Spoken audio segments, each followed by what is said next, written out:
Hello, Internet, and welcome to my review for Fairy Tail episode 298. When we last left our heroes, we did two episodes last time, because I'm always behind on things. And Brandish and Lucy hashed out their differences as Aquarius popped up for a few seconds and told them the truth behind the Aquarius key, and Layla and Grammy and Zoldio, and all that stuff that happened. And we found out that Aquarius' key was somewhere in the world.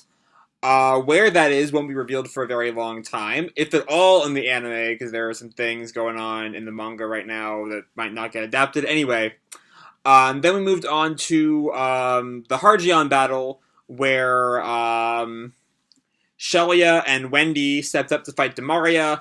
Loxus went to get revenge on Wall for what happened to the Thunder God tribe. And yeah, that's kind of where we left off, with Loxus getting beat around by Wall.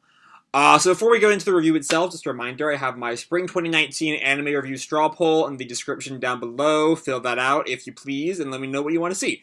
Next season, that'll be closing April 15th, so you got some time. But yeah, anyway, jumping right on in. So in the aftermath of last time's reveal that Loxus was still dying after his fight with Tempester, he is, wait for it, still dying in his fight with Wall. Wall is kind of like beating him around. And there's this weird little thing that pops up.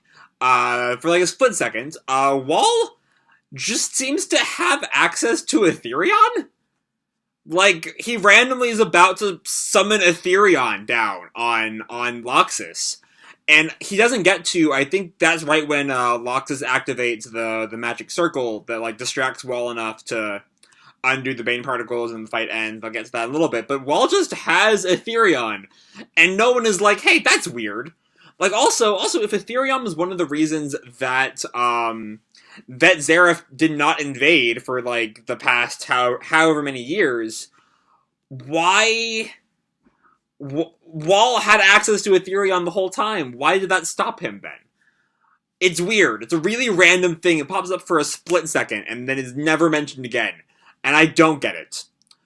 But anyway, then we get to the first real big moment of the episode, which is, as I mentioned already, Loxus' use of Freed's rune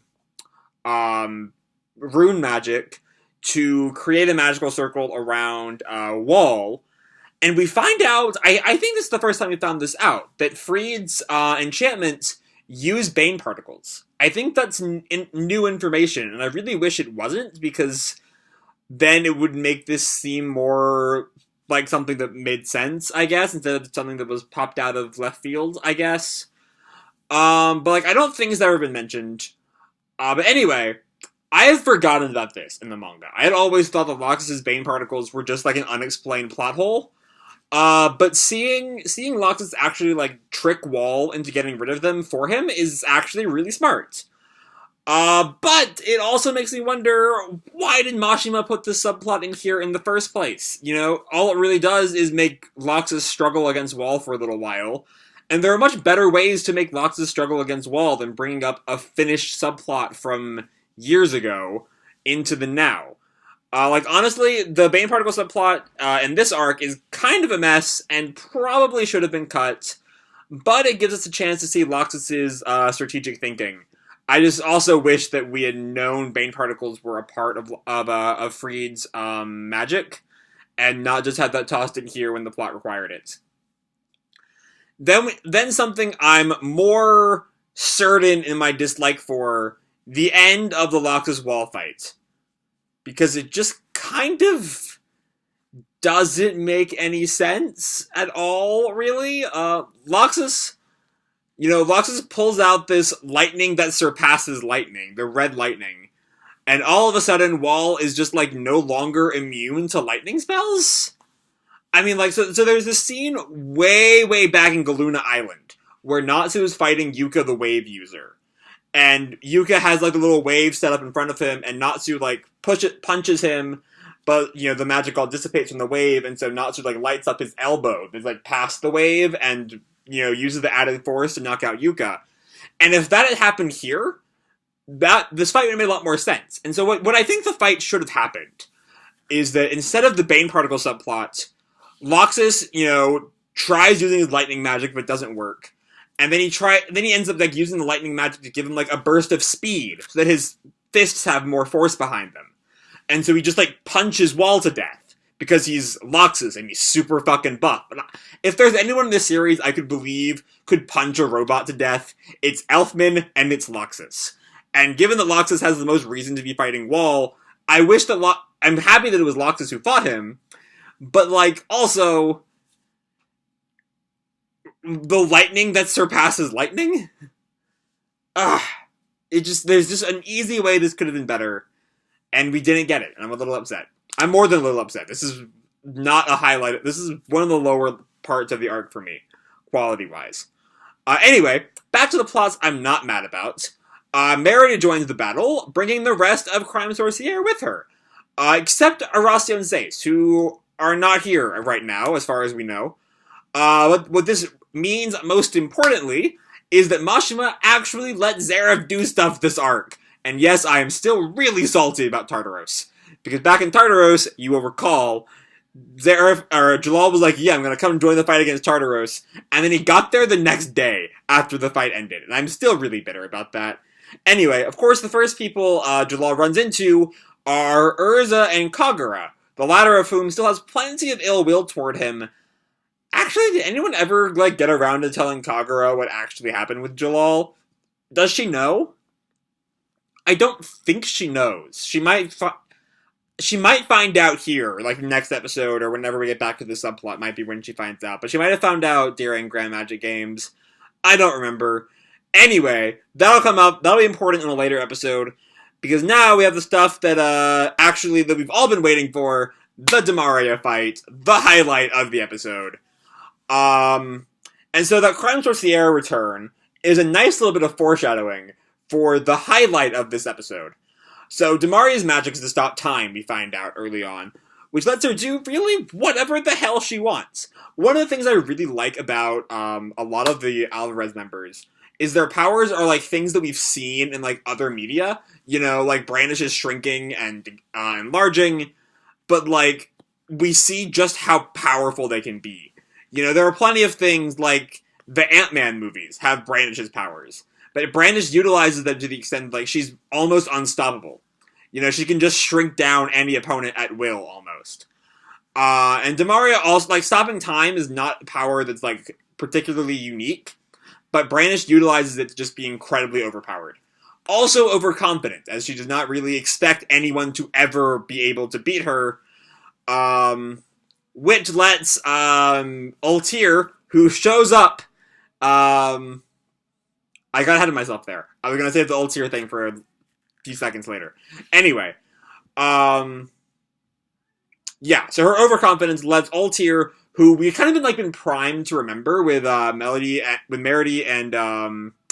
and Jalal coming back. But we also because of that, of course, the third member of Crime Sorcière. I'm really rambling here. I don't know where I'm going with this sentence. Anyway, Demaria thinks she can do whatever the hell she wants, but she's not the only time mage around, because as you will recall, Ultir never died during the Grand Magic Games. She lost her time and became an old lady, and maybe you could expect her to have died within a year, but she's still around. The part of her consciousness is trapped in this this time rift that opens up whenever Demaria stops time. And yeah, she frees Wendy and Sharia and Carla. And the three of them have a little bit of a counterattack, but Demaria reveals that she's not only capable of stopping time, she has takeover magic. Because of course she has takeover magic, Of course she has takeover magic. So yeah, Demaria's takeover of Kronos, or Kronos' takeover of Demaria. There's a line that they have, where Kronos says something to the effect, or the Demaria Kronos entity, let's call them, says now that, I am a god of the ancient Mildians, and Demaria is their progeny, which seems like Kronos is in control in that form, but I don't quite recall. Maybe it'll go into more detail next week. But yeah, it gives her incredible power that she nearly uses to kill Wendy, But thanks to Carla's old precognition ability that you probably forgot about because I did, Carla takes the hit for her. And Carla almost dies right here. And Wendy's terror and like despair at the thought of losing Carla is palpable. That's a really great scene. Even if the anime makes it pretty obvious what actually happened to her, I think the manga makes it a little bit less clear because like it's in black and white. But when she goes blue, it's like, oh, she froze. She's no longer in the time rift. So good on Ultir for like freeing her saving her at the last possible second. And Ultir tells them if they want to save Carla, they have to beat Demaria and like start healing Carla immediately. But she realizes that they have no way of doing that because they are two teenagers, and Demaria is literally a god right now. You know, what are you gonna do? What are you gonna do?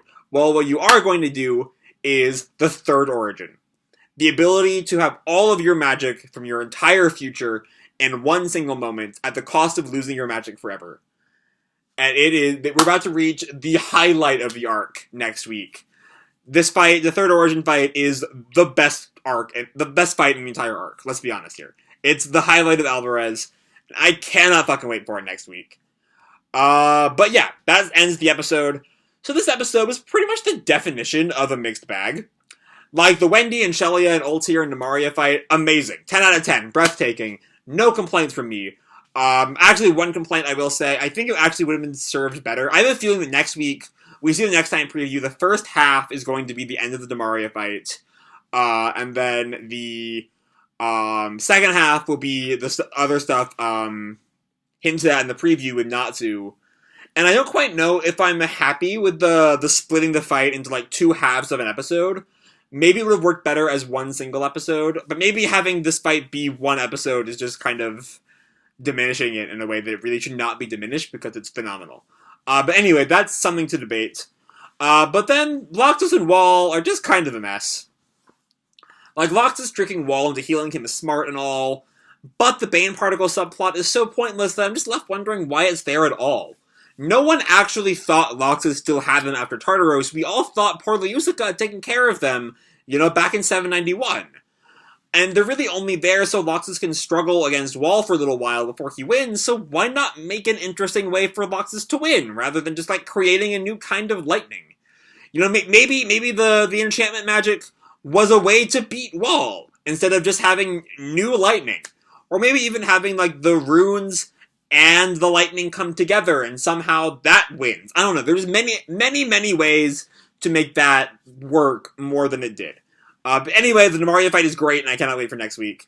Next time, the arc's greatest fight reaches its conclusion, and Natsu re-enters the fray. So I'm going to leave this video off here. Hope you all enjoyed the episode and the video. If you did, feel free to drop me a like, or subscribe, or fill out my straw poll down below, please, or, do whatever the fuck you want. I don't really care. And as always, people, keep kicking ass, and I'll see you in the future. Bye!